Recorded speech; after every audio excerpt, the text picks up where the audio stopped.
What if the most powerful mage in a dying magic era started out as a talentless bully with no future and a reputation for disaster? That is exactly where this story begins, and nothing about it goes the way anyone expects. One moment he was a regular guy from Earth, slumped over his office desk in the middle of an ordinary workday.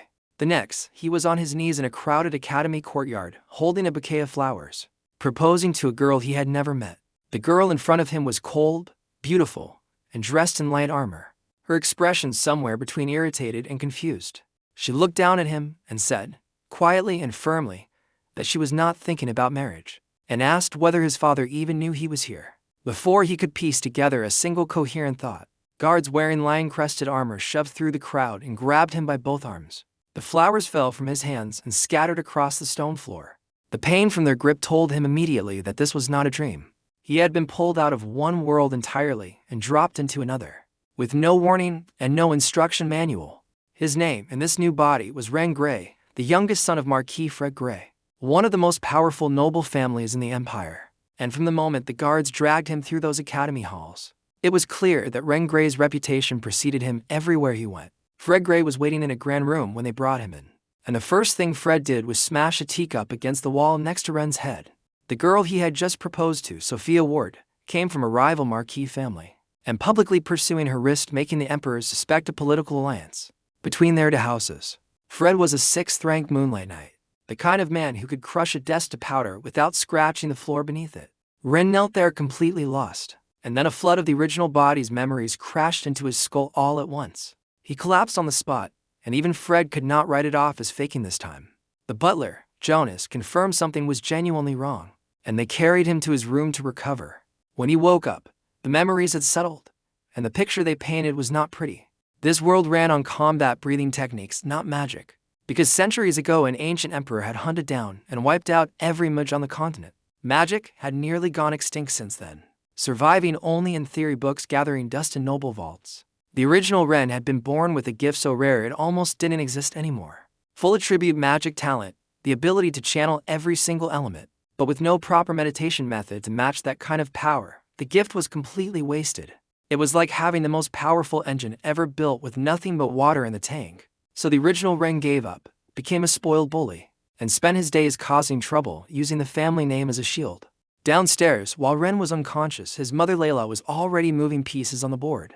Her plan was simple: find Ren a fiancé fast and manufacture a public rivalry with the Ward family so the Emperor would see no alliance, only hostility. She had already picked a candidate, the youngest daughter of the Hill family, a girl named Adele. Back in his room, Ren was told by the doctor he needed a week of calming medicine and rest. His head maid Eve brought dinner, tall and striking, and when she noticed Ren looking at her, she offered, calmly and without embarrassment, to share his bed if his mother approved. He shook his head. Too much had already happened that day, and while Eve helped him change clothes, she spotted something around his neck. A small necklace shaped like a book, the kind of cheap trinket you buy at a street market stall. Ren recognized it instantly. It was his, from Earth. It had crossed over with him. He played it cool, told her he had bought it recently, and said nothing more. After Eve served dinner and left, he locked the door and spent half an hour trying everything to activate the necklace. Fire, water, blood, pressing it, shaking it, nothing worked, until he pushed his small reserve of magic power directly into it. The little book-shaped charm fluttered open, turned into a streak of light, and shot straight into his mind. Inside, a massive ancient tome materialized, calling itself the Book of Arts. It contained records of every breathing technique, combat skill, meditation method, and magic spell from across the entire continent throughout all of recorded history. Feed it enough energy, and it gives you whatever technique you want, placing you into an instant enlightenment state while you learn. And because it had just activated, he got one free selection from anything inside. Ren thought about what he needed most: a meditation method that matched full attribute magic talent. The book flipped open on its own and landed on a single page. The Heavenly Abyss Meditation, a method not created by any person, but born naturally inside a magical cave somewhere in ancient history. Only someone with full attribute talent could learn it without losing their magic entirely, or their life. Mastered, it turns a mage's power into something like an endless ocean, growing constantly. Even during sleep, Ren did not hesitate for a single second. He touched the page and golden light poured through him, painful the same way the memories had been. But he pushed through every second of it. When the light faded, He had jumped from mid-level magic apprentice past the advanced stage straight to first-rank mage. His magic power had multiplied more than 10 times over. Dark gold energy moved inside him like a current that never stopped. He called for his personal maid Cecily the next morning, and the moment she came in, she dropped to her knees begging him not to hit her. Her arms were covered in bruises from the original Ren's cruelty, and seeing it made his stomach turn. He picked her up, sat her on the edge of the bed, and told her to go get healing ointment from Jonas and bring back every magic book he had ever thrown away. She came back confused, leading other maids carrying stacks of dusty magic volumes and a jar of ointment. He told her to use all of the ointment on every bruise on her body, no matter the cost. And she left nodding slowly, not quite sure what to make of the person wearing Ren's face. With the maids gone, he opened the first book, and the Book of Arts dropped him into instant enlightenment. Thunder Rage Spear took 10 minutes, Barrier came after that, Gale Sprint followed. Fire, Ice, Healing. He worked through them one after another until he collapsed into sleep to drain to even wash his hands. That night, the Gray family moved quietly through the capital, threatening newspaper shops into silence about the proposal disaster, and calling in favors with the noble-backed ones. By morning, the story was mostly buried. At breakfast, before Ren could slip away, his mother stopped him and explained she had already arranged a fiancé visit in the coming weeks. Adele Hill, gentle personality, same age, and by all accounts beautiful. Ren frowned and pointed out that she had once promised him the right to choose his own partner. That sent Fred into another round of yelling, and Mother had to calm him down before the dining room turned into a battlefield. Ren understood the political necessity even if he did not love the arrangement, and let the matter drop with a sigh. Afterward, he went looking for Jonas instead of returning to his room, and found him in his quarters looking freshly exhausted from a night of diplomatic cleanup. The moment Jonas saw Ren walking toward him, he mentally braced for whatever disaster had just occurred. Instead, Ren asked a simple question. Did the family have any treasures that could boost magic power? Jonas visibly relaxed, led him down through 5 security checkpoints to the family vault, and showed him into a section lined with 5 massive storage cabinets, packed with magic-boosting items. The Book of Arts lit up immediately, golden numbers floating above every single treasure, showing Ren exactly how much energy each one contained. He looked at all 5 cabinets and said, simply, that he wanted all of them. Boa, the vault manager, stared at him like he had grown a second head and looked to Jonas for help. After some negotiation, they settled on a compromise, everything useful at his current level, which came out to 53 items delivered to his room an hour later. He fed half to the Book of Arts and absorbed the other half himself, reaching a total of 487 source energy points. He spent the rest of that day in his room burning through magic books with the enlightenment boost, until he had finished every single one. Fire, thunder, ice, even healing magic, his skill set was filling out fast. He fell into bed that night without washing up, completely drained but satisfied. The next morning, Cecily woke him with news that his father had lifted the house arrest, and the academy was waiting. She dressed him, rushed breakfast over, and he ate quickly before heading down to the Gray family carriage, pulled by a unicorn from the elven forest bearing the lion crest. The bristly Royal Academy covered 1/5 of the entire capital, its grounds holding teaching halls, a library, a dueling arena, a mage tower, and everything in between. Ren stepped out of the carriage and had exactly 3 seconds to take in the campus, before someone started yelling at him. Damon Mick, a mid-level first-rank warrior and Sophia's most obsessive admirer, was standing in the courtyard with fury written all over his face. Ren flipped him off, said loser, and kept walking toward the mage tower without a backward glance. Damon drew his sword. In this world, noble duels came in 2 types: death duels where the loser dies, and honor duels where the winner earns one demand the loser must fulfill, or face a divine curse on their strength. Damon issued the challenge formally, and the crowd immediately formed a ring around them, chanting for a fight. Before Ren could answer, a massive figure stepped between them, Blair Rivera, a commoner student loyal to Ren since the original had once saved his mother's life. Blair was a high-level first-rank warrior with real talent and Gray family resources behind him, and Damon had lost to him before. But Ren walked around Blair instead of hiding behind him, pulled off his left glove, and tossed it at Damon's feet. Tomorrow at noon, at the dueling arena.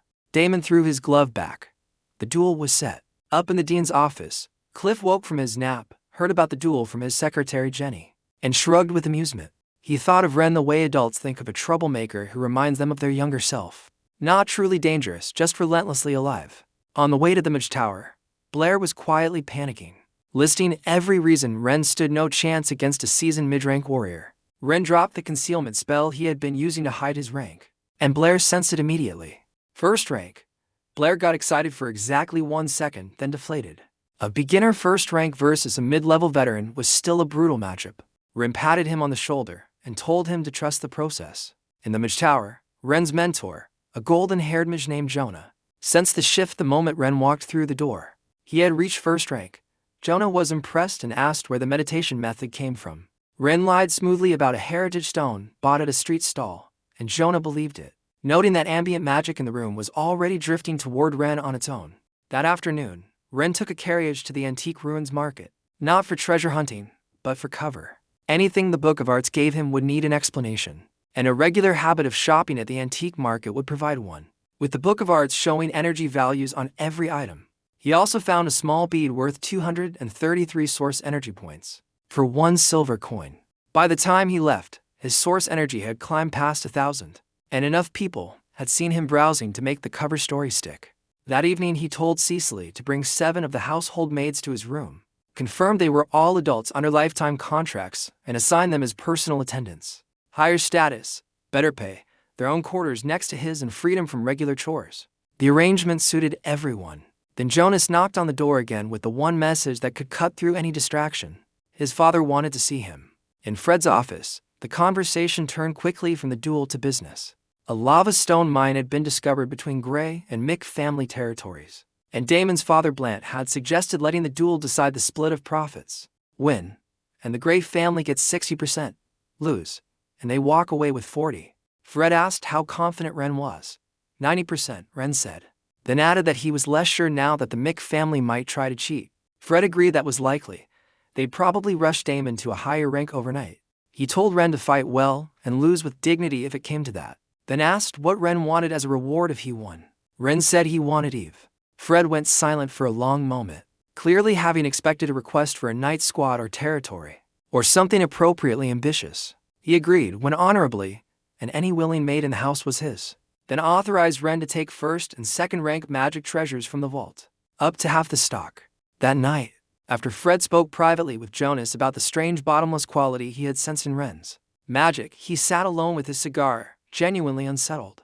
213 treasures arrived in Ren's room by the end of the night, and he fed every one of them to the Book of Arts. Source energy climbed to 8,428. He spent hours inside his mental world browsing spells, selecting everything he might need for the next day. Before falling asleep between the sleeping forms of 2 of his maids, duel day arrived under a gray morning sky. Newspaper vendors were already shouting in the streets when Ren's carriage rolled toward the academy, calling the fight a romantic rivalry between a shining hero and a notorious thug.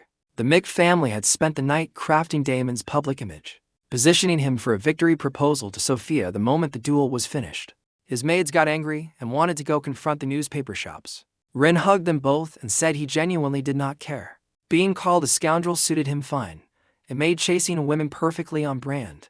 At the academy he stepped out first, then helped both girls down by the hand, and walked through the gates with an arm around each of their waist, while every student in the courtyard stared. The dueling arena looked like a stadium, a raised fighting platform at the center, spectator seats on all sides.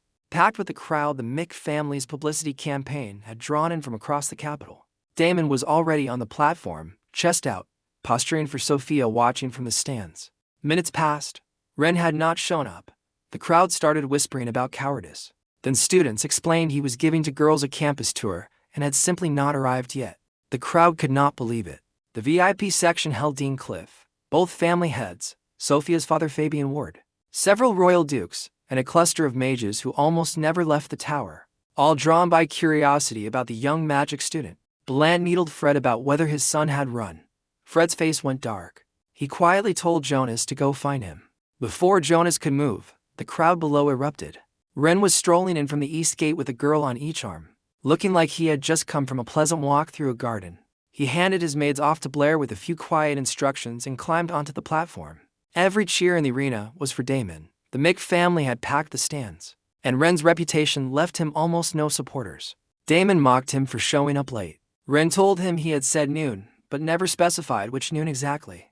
The equipment selection began, and that was when things turned ugly. Jonah noticed it first, something embedded in Damon's chosen armor, and a magic stone powder. a material that absorbs and weakens magical attacks. He protested loudly. The other mages in the stands joined in. Dean Cliff looked genuinely confused and asked where such equipment had come from. His secretary Jenny checked the records and leaned in to whisper the answer. And Cliff's face went cold. The Mick family had donated an entire batch of anti-magic gear to the academy the previous night. Blant stood up and argued with polished smugness that the rules only barred equipment not already in the academy, and technically this equipment was now in the academy. Fred shot to his feet and smashed his chair apart. He was ready to start a fight right there in the VIP box. Jonas caught his arm and whispered something that barely held him back, but his restraint alone revealed enough. Every noble in the room quietly noted that Jonas was also 6th rank. The Gray family had been hiding their true strength. On the platform, Damon suited up in full anti-magic armor with an anti-magic sword and shield. Grinning, Ren picked a mage robe that amplified spell power and called Damon a loser. A flare exploded overhead. The duel began. Ren conjured a crackling thunder spear and hurled it at Damon. It slammed into the shield and shattered without leaving a single scratch, the fragments scorching the platform all around him but not touching him. Damon closed the distance, swung across slash, and Ren threw up a barrier that barely held before he stomped the ground to shake Damon's footing and jumped backward. Something was very wrong. Thunder magic, one of the most destructive elements, had done absolutely nothing. Damon laughed and explained the anti-magic powder coating his gear, suggesting Ren figure out quickly how he planned to win. Ren healed the small cut on his cheek with water magic and figured it out. The crowd was cheering for Damon. That just made the fire inside him burn hotter. Mages had been overlooked in this world for too long. This was the moment to show everyone what a real one looked like. Light gathered around him, golden and warm, lining his robe with shimmering edges. His feet left the platform. He floated upward into the open sky above the arena. Magic circles appeared in both his eyes. He raised his right hand and hundreds of light spears materialized above the arena, each one radiating a deadly sharpness that bent the air around it. They hung there like suspended judgment, the glow so intense the audience had to shield their eyes and the arena's barrier shields activated on their own. The entire stadium went silent. Up in the VIP section, the mages had completely lost their composure. One old man was screaming about whether that was really instant casting, a technique lost for generations. Another was demanding to take Ren as his final disciple, and offering his granddaughter's hand in the same breath. Dean Cliff turned to Jonah and asked if he had taught Ren any of this. Jonah shook his head slowly. He had only taught theory. Cliff noted that Ren's magic reserves were at least 10 times greater than any mage at the same rank, and his recovery speed was unlike anything he had ever seen. With his full attribute talent, Ren was pulling ambient magic from the entire arena to refuel in real time, essentially regenerating endlessly while he floated above the fight. Jonah told Fred simply that Ren had already won. Fred stared at him, then stared at the platform, and started quietly calculating how to explain to his wife why he was handing over Eve. Ren dropped his hand. Light spears rained down from every direction. Damon moved fast, skilled, redirecting and blocking, but there were too many. Each spear that hit his shield landed like a siege crossbow bolt, and the deflected ones punched deep craters into the platform, before dissolving into particles of light. When the barrage ended, Damon started laughing, calling it all theater. Then he looked up and saw hundreds of crackling thunderbolts forming above him. The electrical energy was so dense it changed the weather. Dark clouds gathered over the arena. Thunder came first, then fire swords, then water lances. One element after another in a flood that gave him no room to breathe between waves. For a moment Damon looked like a single person fighting nature itself. Sophia watched from the stands and felt pressure just from observing. She quietly began reconsidering her training schedule. Ren's voice came down from above, calm as someone explaining a lesson they had just learned. He told Damon about anti-magic stone, how his teacher had just covered it yesterday, how it absorbed magic, but had a limit, and how exceeding that limit caused it to break. Right on cue, the left shoulder guard of Damon's armor shattered. Damon's face went white. He demanded to know how Ren had this much magic, whether he had taken some kind of drug, whether this matched anything in the textbooks. Ren looked down at him from the sky and said exactly what he meant. Textbooks are textbooks. He was himself. Ren Gray, full attribute mage of a fallen magic era, and he was going to bring magic back. The dark clouds above parted. From within them descended a single massive sword of pure condensed energy, the sword of Damocles. It was nearly as wide as half the arena platform, its tip aimed directly at Damon. Ren shrunk it down and let it rest in his right hand. Every mage in the VIP section had their jaw hanging open. This was the strongest single target spell available at first rank. powerful enough to seriously wound a second-rank fighter. And its normal cost was a mage's entire magic reserve and life force combined. The Heavenly Abyss method had barely made it possible, and the strain showed. Ren's face pale. The golden glow around him dimmed. He pointed the sword at Damon and let it drift forward. Damon's body locked up on pure survival instinct. Then he swung his strongest technique. A blood-red cross slash, everything he had left. The two forces met. His sword melted in an instant. The jade safety token around his neck shattered and teleported him out of the arena. Before the full impact landed, the sword of Damocles hit the ground. The explosion was blinding. Half the platform was destroyed, leaving a crater so deep the arena's barrier, rated to withstand fourth-rank attacks, shook visibly. When the dust settled and Damon was gone, the silence broke all at once. Ren floated down to the platform, and every bit of composure he had been holding left him immediately. He pumped his fist and yelled at the crowd to go louder, grinning like someone who had been waiting a long time for exactly this moment. The nobles in the VIP section shook their heads at the complete lack of dignity. But from that day forward, nobody in the Empire would call Ren Gray a waste. Damon came back from the recovery area a while later, walking with steady eyes. His father Blant had talked him through the loss, told him failure was not the end, and encouraged him to get stronger. To his credit, Damon walked up to Ren and accepted defeat plainly, saying he would take whatever demand came, even public humiliation. Ren looked at him for a long moment, and honestly did not hate the guy. He was just a young man angry that a thug had proposed to his goddess. But wrong was wrong, and Ren's mischievous side kicked in hard. He leaned in close and whispered his demand, low enough that only Damon could hear. Steal Sophia's underwear within 2 days. Then report her underwear color every single day for a month. Damon went rigid. His eyes went wider than they had during the actual fight. He begged Ren to repeat it, and Ren reminded him that saying it out loud would let Sophia overhear, making the mission impossible from the start. Damon went pale and frantically waved his hands, and Ren walked away laughing with his maids, leaving the arena to roaring admiration from all sides. The mages descended on him the moment he stepped off the platform. They fought over who would take him as a disciple, one offering destruction spells, another offering unlimited magic devices, and one old man producing a photograph of his granddaughter, and offering to send her to Ren's room that night. Ren actually hesitated at that last one, which sent every other mage into a panic as they mentally inventoried their own attractive relatives. Dean Cliff stepped in before things devolved further and proposed a solution. Since Ren had full attribute talent, one teacher could not cover everything, so all of them would teach him together. They turned to ask his opinion, but he had already wandered off to flirt with Cliff's secretary Jenny. Fred dragged him back. The arrangement was agreed upon. Then Ren asked about enrollment gifts and Fred hit him on the back of the head. Every mage in the group turned and stared at Fred with murderous eyes. Ren saw his chance and threw himself into the arms of Grandma Kiri Jefferson, a terrifying fourth-rank poison mage known as the Voodoo Witch, crying about how much his head hurt. Kiri pulled him close and glared at Fred over his head while he enjoyed the performance. Fred went pale, suddenly remembered he had business at home, and practically jogged out of the academy with Jonas hurrying behind him. The mages started stuffing gifts into Ren's arms, rare books, precious treasures, magic devices, items they had spent lifetimes accumulating with no one worthy to pass them to. He called them Grandpa, and Grandma, and Uncle, and Annie, and they ate it up completely. Back home, he sorted through everything. High-grade healing potions strong enough to work at his father's level. Dozens of magic-boosting treasures. A 5th-rank spatial ring from Teacher Leon with more storage than anything in the family vault. He called Boa up to identify each piece, and the man nearly had a cardiac event finding all of it scattered across the carpet. After Boa left, Ren fed the excess to the Book of Arts and the source energy total broke past 10,000. That evening in Fred's office, Ren walked in and casually reminded his father about their deal. Fred played dumb, sipping tea with no memory of any promise whatsoever, until Layla stepped in smiling and said Eve could be Ren's from now on. Ren rushed to his mother's side and started pouring her tea like a devoted son, while she patted his head.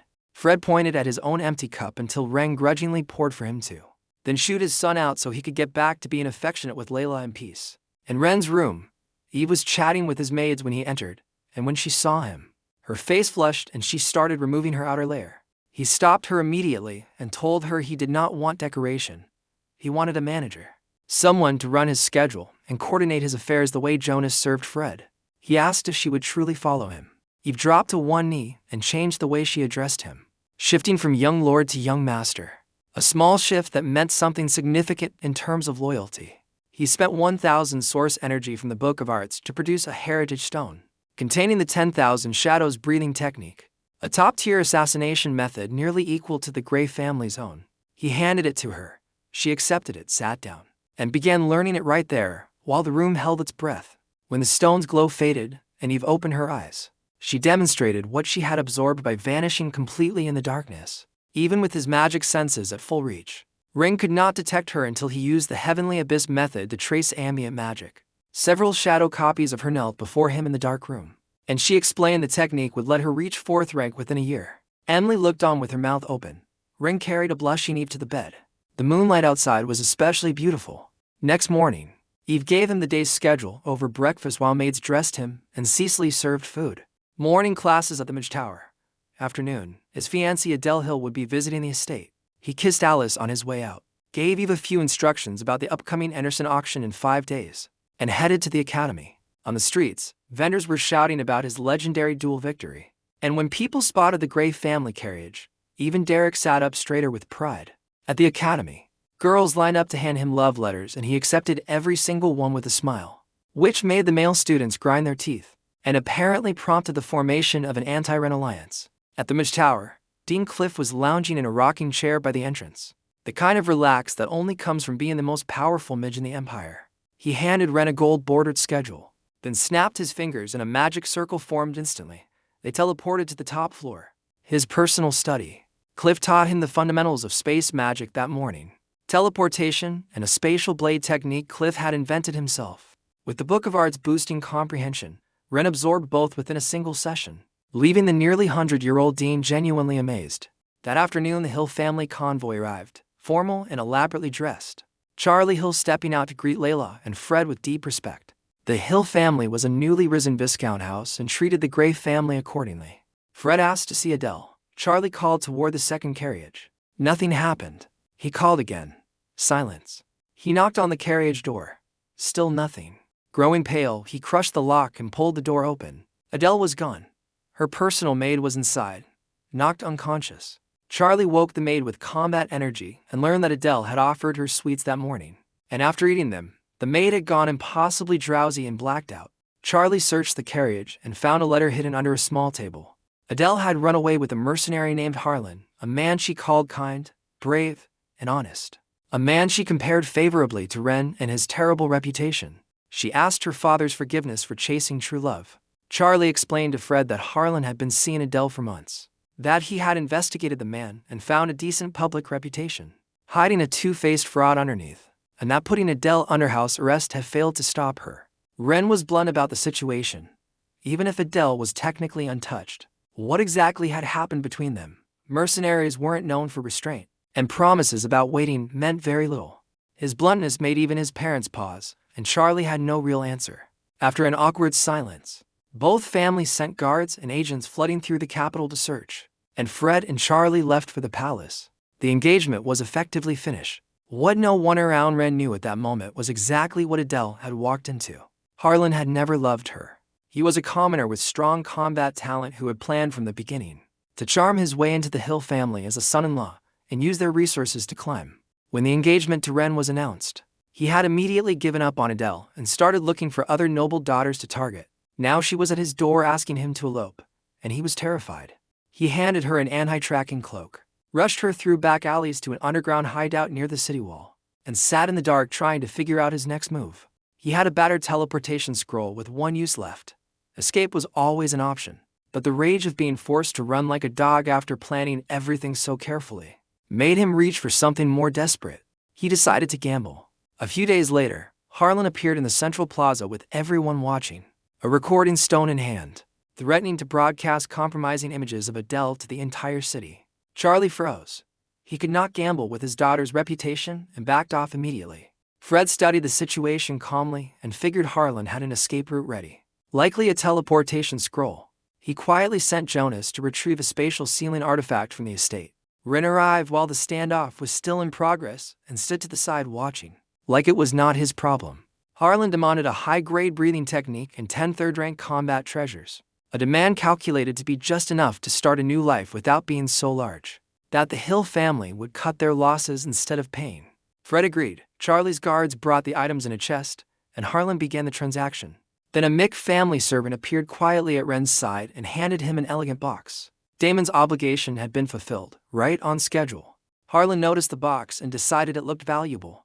He added one more demand. Entirely confident, he had found something worth having.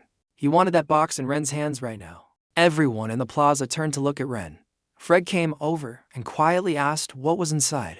There was no way to explain the truth with Sophia and her father standing 5 meters away. Ren simply said he could not hand it over. Fred offered a 4th-rank treasure in exchange. Ren held firm. A 5th-rank treasure. Ren's eyes lit up. Deal. Charlie sent someone to deliver both the item chest and Ren's box to Harlan. Harlan inspected the breathing technique and treasures, stored them away, and picked up the small box. Ren tried to stop him from opening it and failed. Harlan lifted the lid. White lace gleamed in the afternoon light, a bra and a pair of underwear with a small butterfly bow, sitting in the box like some kind of artifact. Thunder cracked overhead precisely on cue. Every person in the plaza turned to look at Ren. His face went red. He coughed. He looked at the sky.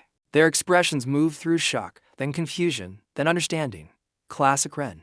Then Harlan found the note inside the box, and for reasons that defied all logic, read it aloud to the assembled crowd. Sophia's underwear color today is pink. Another thunderclap. Every head in the plaza turned slowly toward Sophia and her father Fabian. Fabian, normally the picture of noble composure, completely lost it. He grabbed his lance and hurled it at Harlan with killing intent. Fred rushed to intercept, but Harlan was already in a panic. He activated his teleportation scroll and vanished. The scroll of high enough gray that even the spatial seal could not stop it. Sunlight broke through the clouds and fell directly onto the white underwear lying in the street, like a holy relic. Ren dove for it and grabbed it along with the recording stone Harlan had dropped in his escape. He tried to redirect attention. He held up the stone and announced it was empty, that Harlan had tricked them all. Nobody was listening. Fabian locked his gaze onto Ren like a hawk. He wanted an explanation. Immediately. Then Ren felt something new, a spatial awareness that Dean had described during their lesson. A faint silver thread hanging in the air where Harlan's teleportation had torn through space. The trail was fading rapidly. He told his father to release the spatial seal now. Something in his voice made everyone stop. Fred reacted fast, signaled Jonas, and the moment the seal dropped, Ren activated teleportation and chased the silver thread through the sky. The family heads followed behind him. City guards tried to intercept before their captain slapped a hand over the rookie's mouth. Nobody stops marquee-level nobles in a chase. The trail led outside the city walls to a forest where it vanished, leaving only a destroyed scroll on the ground.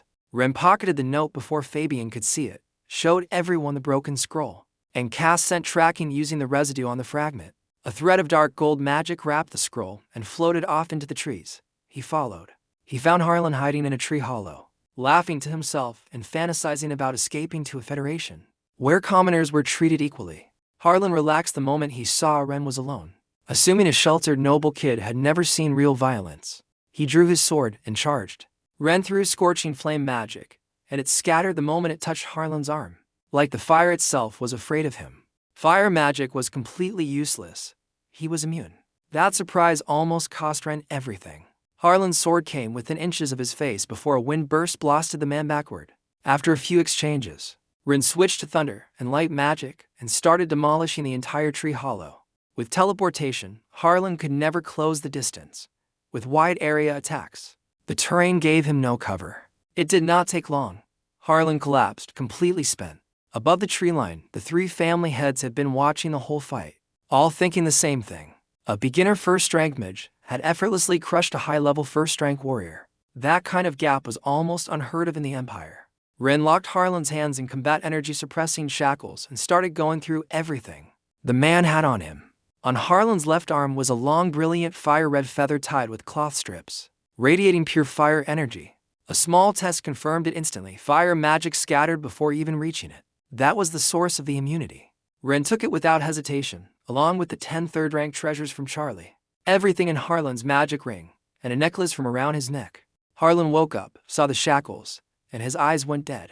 Then a small spark of hope returned, and he made an offer. Adele's location, and something bigger. A great opportunity. Ren started dragging him back toward the city. Harlan panicked and said the magic words. It is about a secret realm. Everything went quiet. Even the family heads hovering above the trees stopped talking. Secret realms were pocket dimensions left over from ancient civilizations. Old warehouses and training grounds and treasure vaults from powers that no longer existed. Every single one was packed with things beyond imagination. The entire empire had supposedly been founded on wealth pulled from one. Currently, the empire controlled fewer than 10. The silence in that forest was absolute. Ren questioned Harlan. Harlan refused to say more unless Ren swore on the god of magic to spare his life. Ren smiled and reminded him that Grandma Kiri had poisons that would extract the information. Without a single word needed, Harlan fired back that he would rupture his own heart veins and die before giving up a single detail under torture. They looked at each other for a moment, both aware the threat was real, but also aware Harlan had not come all this way just to die in a forest. They struck an oath, Harlan swearing on the warrior god that everything he told Ren in the next day would be true, or his own combat energy would destroy him, and Ren swearing on the god of magic to spare Harlan's life and never attack him if he revealed everything about the realm. Something watching them felt both oaths seal into place. Harlan whispered the details in Ren's ear. The necklace taken from his neck was the realm key. It needed a combat energy transfer to change ownership. He unlocked the shackles, closed his eyes, coughed up blood, and said it was done. Ren pricked his finger, dropped blood onto the necklace, and felt a connection form immediately. Knowledge about the realm flooded his mind, confirming everything Harlan had said. He told Harlan to leave. Harlan gave him a bow full of practiced gratitude and walked into the trees. The moment he was gone, Ren called up to the sky. "Father, the three of you can stop hiding now." All three family heads appeared instantly. Ren told his father to go kill Harlan. His oath had been not to attack, but nothing prevented his father from acting. The fewer people who knew about the realm, the better. Fred caught up to Harlan in seconds. Harlan did not get a single word out before the pressure of a 6th-rank knight crushed every bone in his body. When Fred returned, Blant and Fabian were already trying to extract details from Ren, and he told all three what the key had shown him. Trial-type realm, targets up to 4th rank. Anyone below 4th rank could enter. 5 trials. Pass 1 and get rewards, fail and teleport out alive. One famous case had a 1st-rank warrior enter such a realm and come out at 5th rank, with massively enhanced talent. 1 step straight to the sky. The 3 lords exchanged looks. Fabian asked the key question. Where was the entrance and how many people could register? No fixed location, Ren explained. The key allowed direct entry when the realm opened. Up to 300 people could be registered through the key. He did not mention that the true capacity was 500. He kept the extra 200 to himself. Back at the Gray estate, a negotiation began in the family meeting room with Jonas guarding the door and nobody else allowed near. Fred got straight to business. His son had caught Harlan and the key was his. If the other families wanted slots, they would pay for them. After a long argument involving the Ward family's grievance over Sophia's underwear becoming an unexpected negotiating chip, the 3 families settled on 50 slots each. 1 4th-rank treasure plus 10,000 gold coins per slot. The realm would open in approximately 1 month, conveniently timed with the old emperor's birthday celebration. Alone with Fred afterward, Ren pushed for half the incoming 4th-rank treasures as his finder's fee. Fred resisted. They negotiated. Fred played his trump card. Fionovic, a 3rd-rank knight and squad captain from the Lion Knight Order, known as the most defiant rose in the unit, reassigned as Ren's personal guard. The original Ren had been obsessed with her for over a year and been refused every time. Ren agreed immediately, which made Fred's mouth twitch at how fast the bargaining had resolved. He also remembered the small green bottle Grandma Kiri had given him and showed his father. One of the jade sea pills. Fred's expression changed the moment he saw the bottle. He stared at it with hungry eyes and eventually, with great dignity, asked if he could have one. Ren gave him one. Fred carefully stored it in a jade vial and practically hummed as he went to write Fiona's transfer order, saying something about showing Layla who was really in charge tonight. Ren shook his head slowly. Back in his room, he examined the secret realm key again, while Eve gave him a lap pillow and his maids worked on the knots in his back. The truth was, the key could register 500 people, not 300. He had kept 200 slots entirely hidden. He kissed Eve to register her, and a glowing mark flashed briefly on her hand.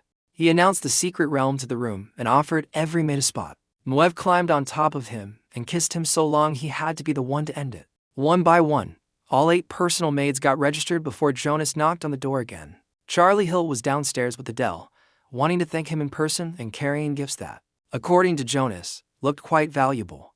Ren straightened his clothes immediately and went down. Adele looked hollow, still processing the truth about Harlan. Charlie had already been turned away by Fred when he tried to restart the engagement, so now he was trying his luck with Ren directly. The visit was full of polite hints and diplomatic maneuvering. Ren smiled, accepted the gift box without hesitation. When he saw it registered over 6,000 source energy points, and promised to look after Adele at the academy. Back in his room, the box turned out to contain a Patrolotus, a 4th-rank treasure that continuously boosted magic over time, instead of releasing all its energy at once. He put it aside for when the moment was right, took one of Grandma Kiri's green pills, and settled in for a very long night with his maids. The next morning arrived to an estate that had barely slept in a city that was already in motion around it. A shadowy figure had slipped out of the Mick estate overnight and visited several newspaper shops around the capital. Something was being set in motion that Ren did not know about yet. He cleaned up quietly with water magic, dressed himself, and headed to the academy without waking anyone. At the gate, Blair was waiting, bigger somehow than the last time they had seen each other. Like a bear that had spent a week eating, walking together. Ren asked about his breathing technique and made a mental note to find him a better one. As soon as the Book of Arts had enough energy, then they heard a commotion ahead and the crowd parted before Ren could even ask why. Adele was surrounded. A group of noble thugs led by someone named Kent had her cornered, taunting her, calling her impure, and their leader was reaching for her. Ren's expression went cold. He caught Kent's hand before it made contact. Kent turned around ready to yell, then saw Ren's face and immediately switched his tone. Ren slapped him across the face, hard. Then again, and again, and again. Each slap landed with a single word. Don't you know she's under my protection? The last slap sent Kent to the ground, and the insults that followed from his bleeding mouth cost him more than he expected. Ren looked at Blair, rip out his tongue. Blair grinned like a demon stepping out of hell and said yes with the calm of someone who had been waiting for exactly this kind of morning. The crowd went pale. Blair's fingers pried Kent's jaw open, snapping teeth in the process, and pulled the tongue free. Blood spattered on Blair's face, and he presented it to Ren with a calm smile.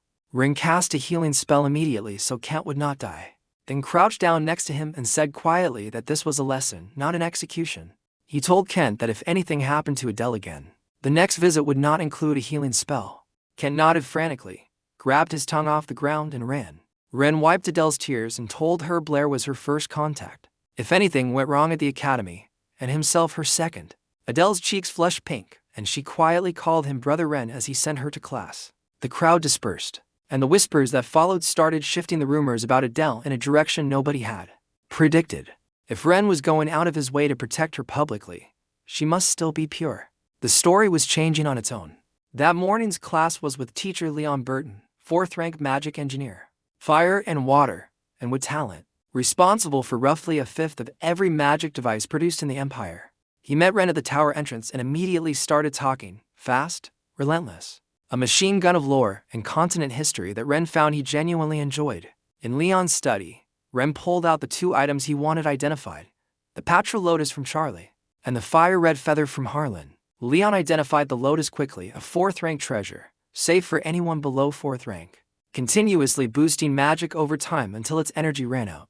The feather took the entire morning and most of his bookshelves. When Leon finally found the right reference, he shouted with excitement and asked if Ren knew what happened when one type of magic concentrated to an absolute extreme.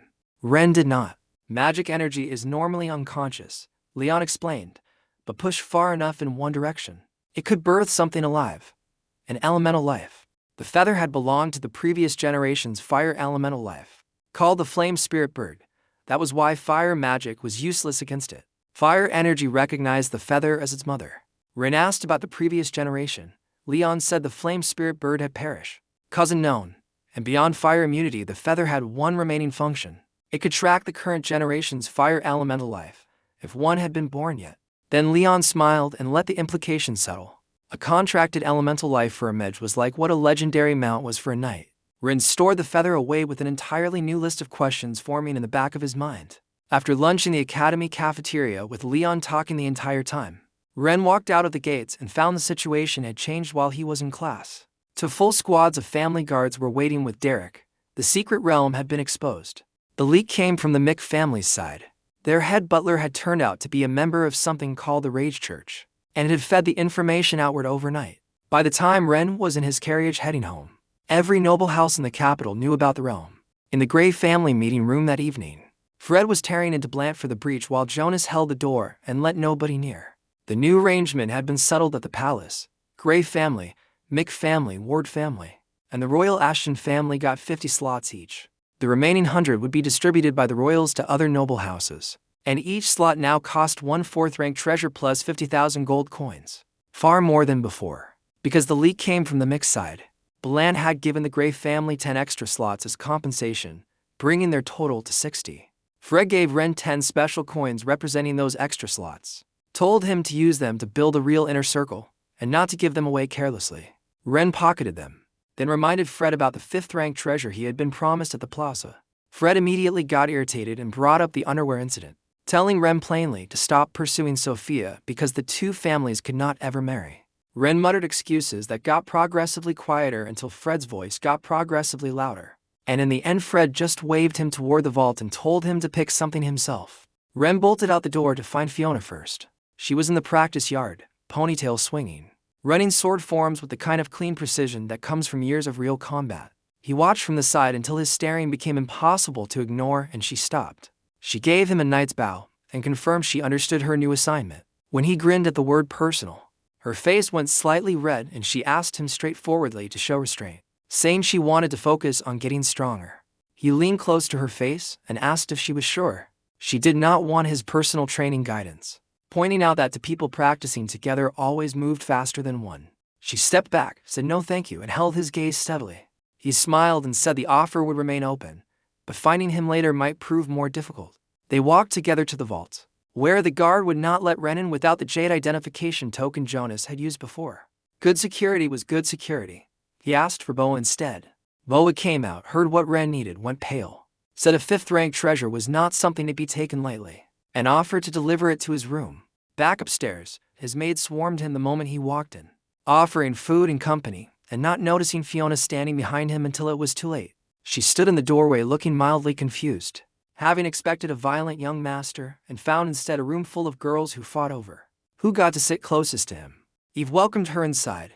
The maids crowded around Fiona asking about combat training methods, and she found herself teaching them before she had a chance to think about it. Ren watched and smiled. The idea of developing everyone around him into something formidable was genuinely satisfying. Boa delivered a box, caught one glimpse of the room's population, stared at the floor, handed it to Eve, and closed the door behind himself on the way out. Inside was a crystal of unknown type. Ren did not bother with identification and fed it directly to the Book of Arts. Source energy jumped by over 14,000, bringing his total to nearly 24,000. The maids were still pestering Fiona. Ren pretended to pout about being ignored and immediately had two of them rush back into his arms. That evening at dinner, he conjured a round table with a wave and told everyone to sit down. Eve explained that servants did not eat at their master's table. He waved it off. In this room, his word was the rule. Even if Fred walked in, he would have to listen. They sat, nervously at first, then relaxing when nothing terrible happened. Some of them looked annoyed they had not grabbed better seats faster. After dinner, sitting on the edge of the bed, Ren felt something break inside him like a membrane giving way. His magic surged. He had advanced to mid-level 1st rank mage, and he had not even used any treasures to do it. The Heavenly Abyss meditation was terrifyingly efficient. The Patra Lotus was still untouched. Eve sensed it immediately. The maids congratulated him. He played it cool and turned off the lamp. About an hour later, Fiona finished her own training session in her room, decided to go teach the maids more cultivation theory, and opened the connecting door between their rooms. She got a full, unobstructed view of exactly what was happening. Everyone stared at each other. Her brain went blank. She slammed the door shut. From the other side, Ren could only imagine her sitting alone in her room drinking cold tea and staring at the wall. Next morning, Jonas asked in the hallway where Ren's bodyguard was. Ren said Fiona was still sleeping. Jonas gave him a knowing look and said nothing further, then warned him that the capital was unstable after the realm news, and offered to assign a shadow guard. Ren agreed and asked for a female one. At breakfast, a figure rose silently from his shadow. A tall woman in a black cloak who knelt before him without sound. Code name Venom B, 4th rank mid-level assassin, capable of hiding inside a shadow indefinitely and operating without being detected. At the academy, a Mick family servant appeared from behind a bush near the mage tower and tried to hand him another elegant box. Ren stopped him, checked every direction for Sophia, confirmed the coast was clear, and let him approach. The servant reached into his bag, rummaged, stopped, emptied everything out. The box was gone. Ren grabbed his collar and demanded an explanation. He apologized and offered to get a replacement, but Ren had already reached his limit. The underwear reports had been a prank from the start, and getting caught twice by Sophia was more than enough. He learned the servant's name was Hugh Connolly and told him to go tell Blant to stop sending these deliveries entirely. Fabian was going to actually commit murder at this rate. What Ren did not know was that Anna, Sophia's best friend, had already drugged Hugh and stolen the box. She presented it proudly to Sophia in her training room, and they opened it together to find a note with the underwear color update from Damon's report. Sophia's face went crimson. Anna declared she would borrow her father's spatial sealing artifacts so next time they cornered Ren, he could not teleport away. Meanwhile, Ren was in a carriage heading to the Mars family estate to purchase the Red Mills deed. The estate felt like a military outpost. Guards patrolled everywhere. But the Gray Lion crest got him through the gate, and the butler Bertrand took him to the guest room. Ollie Mars walked in looking tired and got straight to business. 3 million gold coins for the Red Mill. Ren spat out his tea. The place was worth at most 1.6 million. He had brought 1.3 hoping to negotiate down. They went back and forth, and at some point Ollie asked whether Ren had any extra secret realm slots. The moment Ren nodded, Ollie's expression changed entirely, and he stood up to pour Ren's tea himself. They settled on 3 slots plus 500,000 gold coins for the deed, the staff contracts, and everything that came with the property. Then Ollie dangled one more piece of information, something he had been saving. He asked whether Ren knew about Gridasek, the world-class dancer everyone believed had died years ago. Ren's jaw dropped. She was alive, Ollie said, hiding in Mars family territory, and he knew exactly where she was. 1 more coin, and he would serve as Ren's personal wingman in getting to her. Ren tossed him a 4th coin without hesitating and received not just the deed and staff contracts, but a full stack of documents about Greta's location and background. Ollie caught the coin, went quiet for a moment, and swore sincerely to make sure Ren got what he was after. Ren went straight to the Red Mill and showed Margaret the deed. She had not expected him to obtain it in a single day. She bowed and pledged herself and her staff to his service, then laid out the books. About 12,000 gold coins monthly, 132,000 per year. He told her to pull every single staff member to the first floor immediately, and send all current clients to him if they had complaints. Angry men came stomping downstairs expecting the Mars family's Ollie. They found Ren sitting in a chair sipping tea. The yelling died instantly when Margaret announced the change of ownership. The loudest complainer immediately smiled and said he had absolutely no complaints. Nobody wanted their money back.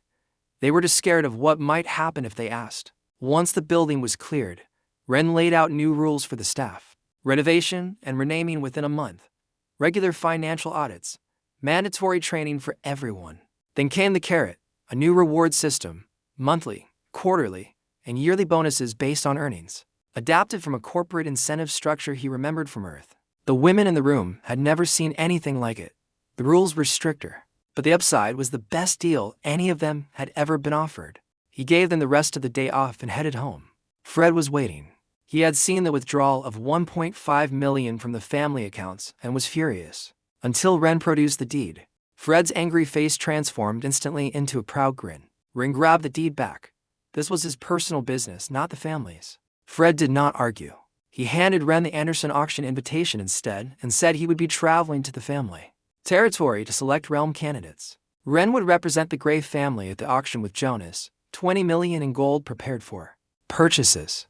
Auction day arrived and the academy was practically empty. Everyone in the capital was headed to the Anderson family's event, the continent's most prestigious neutral trading house, operating across the empire and beyond.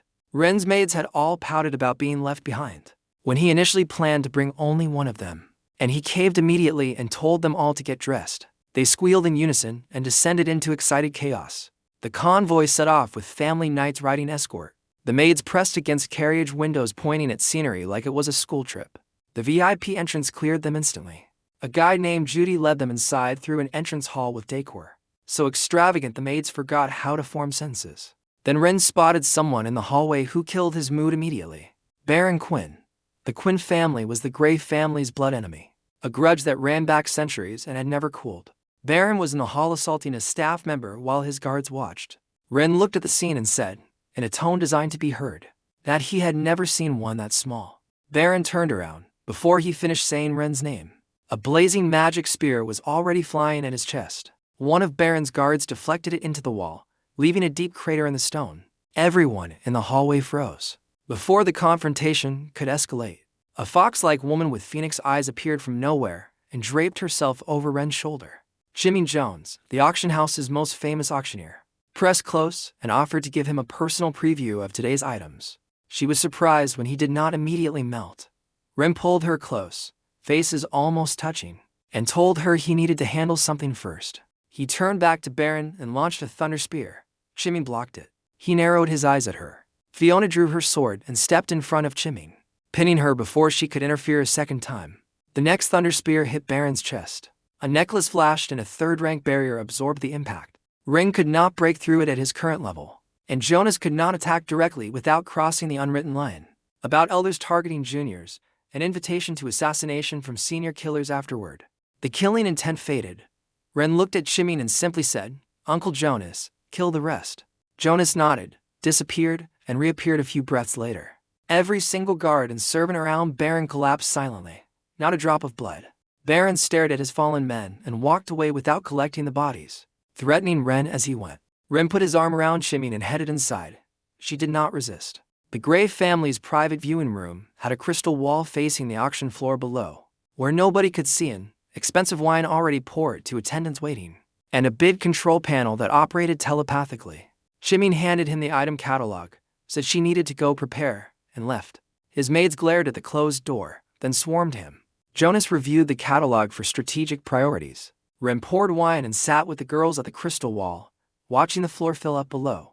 Chiming emerged on stage in a red dress with her hair pinned up, and the crowd went wild. His maids bared their teeth. The auction began with fireworks and the first item rising from the floor. The amber sword, a third-rank weapon with a gravitational deflection effect. Starting price, 50,000 gold coins. When bidding reached 65,000, Ren pressed his button. Everyone below stopped immediately. Nobody wanted to fight the Gray family over a sword. Then the Quinn family jumped in at 15,000 more. Ren pressed again, drove it higher, then stopped. Teddy Quinn ended up paying far more than the sword was worth. Because his son's humiliation had clouded his judgment, Ren laughed watching it happen. Over the next several rounds, he spent about 70,000 on worthless items and deliberately let the Quinn family outbid him. On 3 of them, Teddy ended up buying overpriced junk, including 30,000 on a piece of decorative clothing. And after the third trap, he swore off competing with Ren for the rest of the day. 3 fake-outs, the minimum needed to break an opponent's confidence completely. Ren had learned this from tagging along to auctions on Earth. And the same principle held across worlds.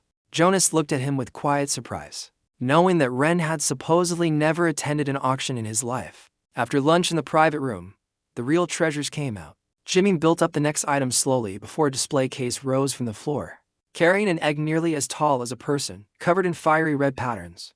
A red dragon egg, life energy confirmed active inside, potentially capable of hatching into a real dragon.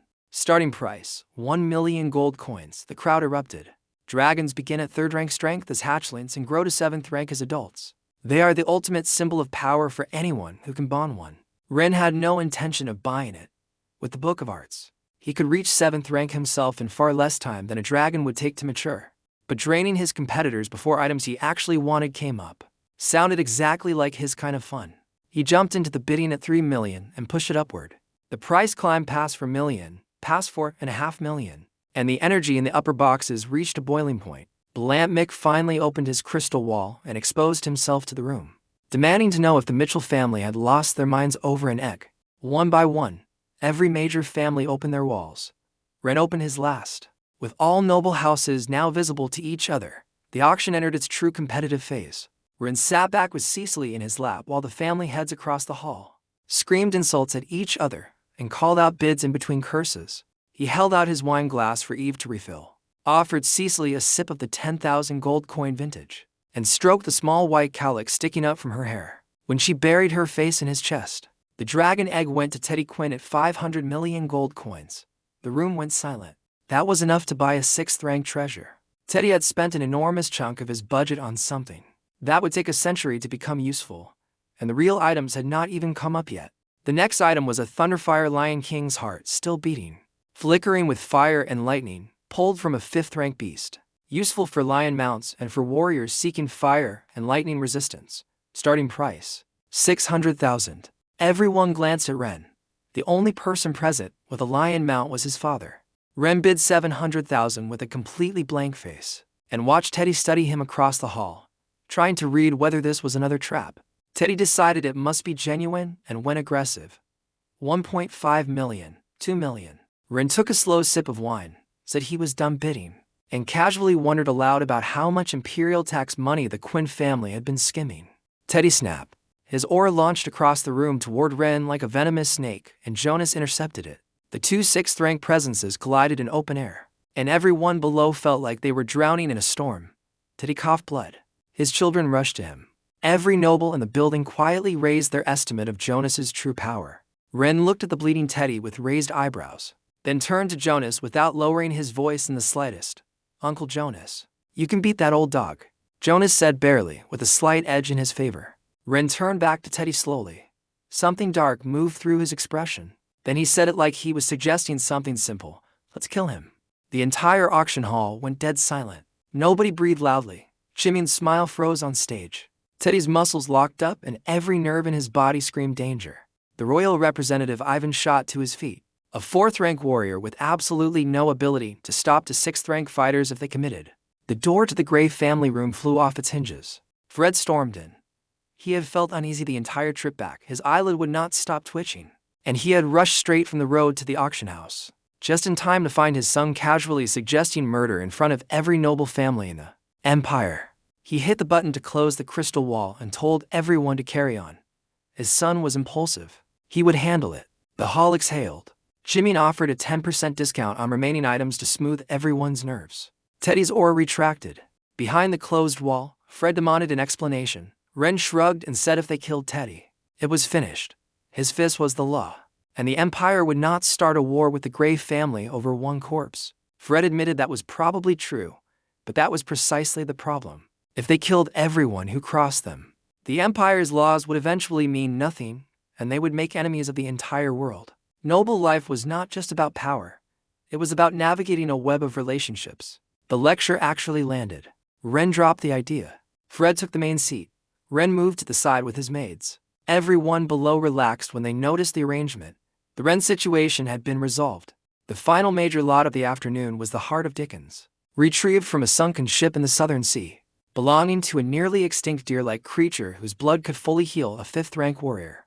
The heart could extend a person's lifespan by at least 5 years. Rich old men who feared death above all else started screaming bids before Chimin finished talking. Starting price, 5 million. Ivan from the royal family dropped 8 million in a single bid, clearly purchasing for the emperor's upcoming birthday. The smaller nobles pooled money into coalitions to compete. Ivan did not care. It was the emperor's funds. He just kept pressing the button like a machine. The heart sold for 23 million. Ivan's resources were basically finished for the day. Then Chimin announced a final item, not in the catalog. Something she promised would dazzle everyone, and gave Ren a strange look as she said it. The display case rose. Inside, kneeling with shackled hands and feet, was a girl with long pointed ears and snow-white skin, silky black hair, and a face so perfectly formed it seemed almost holy. Dried tears on her cheeks, fragile in a way that made you want to protect her without knowing why. A real dark elf, labeled a sin race by the Elven nation and therefore unprotected by Elven law. Starting price, 2 million gold coins. The nobles below went wild. Ren was already at his father's side with the most devoted son expression he could manage, pouring tea and angling for a loan before the bidding got serious. Fred enjoyed the massage, eventually contributed, and when Ren finally ran out of conventional options, he walked to the edge of the platform and amplified his voice with magic to shout for million across the entire hall without using the button. Teddy countered. Ren told him to shut his mouth, said if he spoke again Jonas would end him right now, then turned on his own father and told him to be quiet too when Fred tried to intervene. The profanity echoed through the auction house, raw, creative, and completely unfiltered. Teddy went crimson and eventually stormed out rather than face another round of public roasting. The elf was sold for 120,000 gold coins, going once, twice, 3 times to young Master Ren. Applause filled the hall. A staff member brought the dark elf to the Gray family's room. She had a slave collar around her neck and eyes that were empty of everything. Ren asked her name. She said it quietly, like someone who had not used her voice in a long time. Avriel. She was barefoot. When the family prepared to leave, Ren picked her up in a princess carry without discussion. She panicked and struggled, Crying out, he spoke her name once, firmly, and she went still. Then he softened his tone. He was only carrying her because there were stones on the floor, and she had no shoes. She belonged to him now, and he was not going to let her hurt herself. She stopped fighting. On the road home, Fred pulled Ren to ride beside him at the front of the convoy and got to the real question. The moment they were out of earshot of everyone else. How many extra secret realm slots were there actually? Ren stared forward. Fred guessed at numbers, working upward from 50, each one met with silence.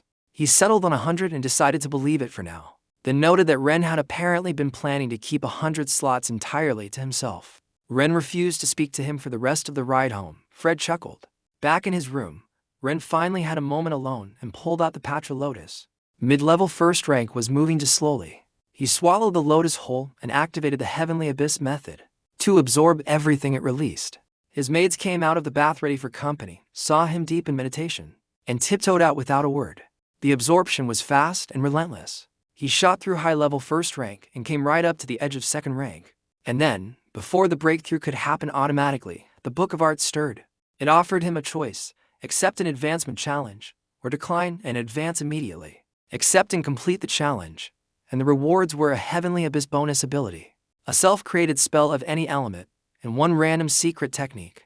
The catch was that accepting meant temporarily sealing the Heavenly Abyss method itself, reducing him back to ordinary magic levels. He would then need to defeat 10 opponents up to mid-level second rank, while fighting with just regular first rank power.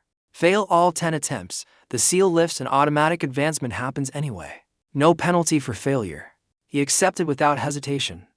Why would he not? The golden glow of the Heavenly Abyss faded. His dark gold magic turned plain blue. He was ordinary again. Next morning Eve brought breakfast, and the moment Ren looked at her, a faint golden mark appeared above her head. The Book of Arts had tagged her as a valid challenge opponent, second-rank mid-level assassin. He was not going to fight Eve. He ate with the maids, but his mind was somewhere else, running through the challenge's requirements. His maids noticed he had not kissed anyone on his way downstairs. Something was wrong. Avriel, standing quietly behind them, said she thought she understood. He had felt like a bottomless magical abyss yesterday. Today he felt like a regular mage. The maids immediately concluded he had suffered a cultivation accident during the night, and Eve rushed to tell his mother. Meanwhile, Fred was in his office arguing with Ivan from the royal family about extra realm slots, when a maid came in and whispered the news about Ren's condition. Fred shot to his feet, then forced himself to calm down when he learned it was a cultivation issue and not a safety threat. He was a knight. He had no idea how to help a mage. He ordered every family mage gathered to examine Ren when he returned home. At the academy gate, Blair was waiting with a warning. Anna had been searching campus all morning. Sophia was with her. Normally Ren would not care, but without the Heavenly Abyss, spamming teleportation was expensive and his full power was locked away. He quietly told Blair they should avoid them. Walking through campus, golden marks started appearing above the heads of genuinely strong students. The Book of Arts was selecting potential opponents as they moved. Blair had 1-2. Ren kept walking and said nothing. Then the people around them started thinning out.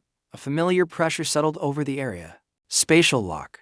Anna's voice came from behind. She had borrowed her father's spatial sealing artifact exactly as promised.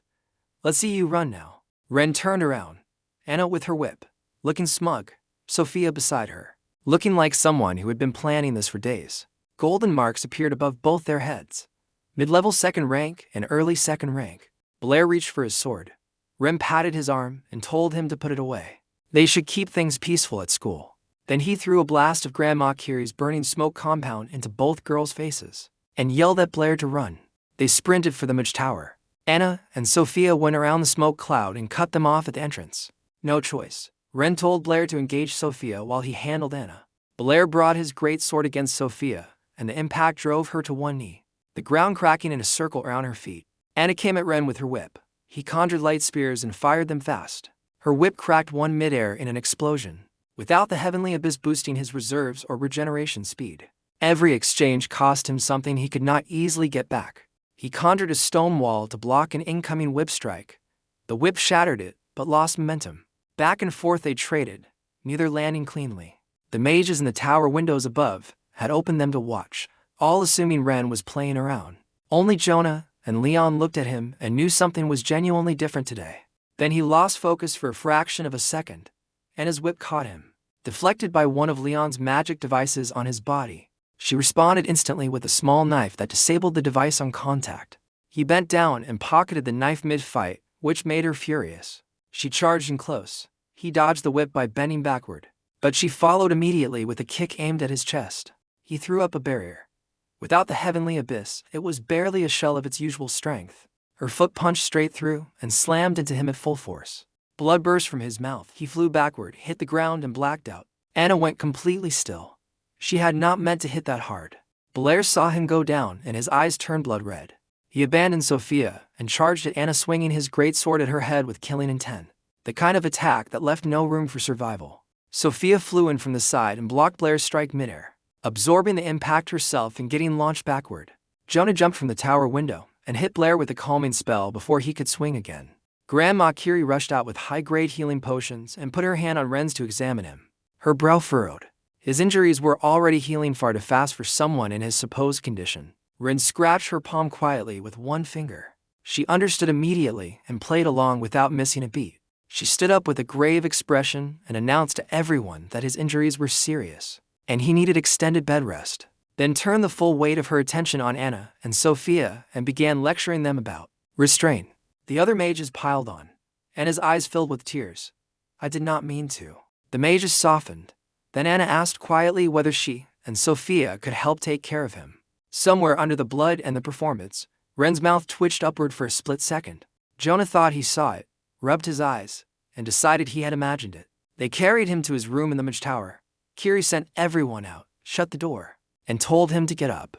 He flipped off the bed and poured her tea. She laughed and called him incorrigible, but agreed to cover for him. He wrote 2 letters, one to Fred explaining he was fine and just running an act, one with instructions for his maids to practice dancing with the teachers he had hired. While he was away, Kiri called the girls back in. Anna was nervous and guilty. Sophia was calm. Ren frowned at both of them and said he was thirsty. Anna poured tea and brought it over. He told her to feed it to him. She hesitated, then did it. Then she told Sophia she could handle things here and sent her home with a letter for her father. That night, Anna fell asleep at his bedside and Ren quietly floated her onto the other side of the oversized bed with a long pillow placed between them. He lay back down and fell asleep. He dreamed of fighting a giant octopus that kept pulling him underwater. No matter how hard he struggled, Anna dreamed of holding a squirming puppy that eventually stopped fighting and let her hold it through the night. Next morning, Anna woke up well rested, remembered the pleasant dream about her puppy, looked down, and found Ren in her arms. Her scream woke up half the tower. She shoved him off the bed before she could stop herself, and he hit the wall on the other side of the room. He sat on the floor dazed, completely lost about what had just happened, while she stood on the bed wrapped in the blanket pointing accusations. He showed her his clothes, completely intact, and she checked her own, everything in place. Nothing wrong. The accusations faded into an awkward silence. She helped him to the sofa and asked how he was feeling. He told her he was about 70 or 80% recovered thanks to Grandma Kiri's medicine, and that the kick she had just given him this morning had set things back a bit. She chose not to hear the second half of that sentence. Their stomachs growled at the same time. He stood up and moved toward the door. She sat on the sofa and said nothing. He stopped. He sighed. He turned around, placed his left hand at his waist, extended his right palm upward, and made an absurdly formal bow. "Oh, beautiful lady, would you do him the honor of joining him for breakfast?" Her face went red. After spending the night together in the most innocent way imaginable, she found she did not dislike him the way she used to. She placed her hand on his. They walked downstairs together. At the tower entrance, Blair was waiting, spotted them holding hands, and dove behind a small tree that only covered his head. His massive body stuck out on both sides, visible to everyone within 30 meters. Anna burst out laughing. She pulled her hand away quickly, but the laughter was already real. In the academy cafeteria, Sophia was already at a table and looked at the two of them walking in together, with an expression she could not quite name. Anna grabbed her before she could ask any questions and dragged her upstairs. Ren smiled, found a seat downstairs, and ordered breakfast. He had achieved what he needed. Anna and Sophia would not be hunting him anymore, and the Book of Arts challenge was still waiting, still full of potential. He found his first challenge opponent that same morning, a merchant's son named Bentley Wick. Early second rank, fighting with no noble advantages and no fancy inherited breathing technique.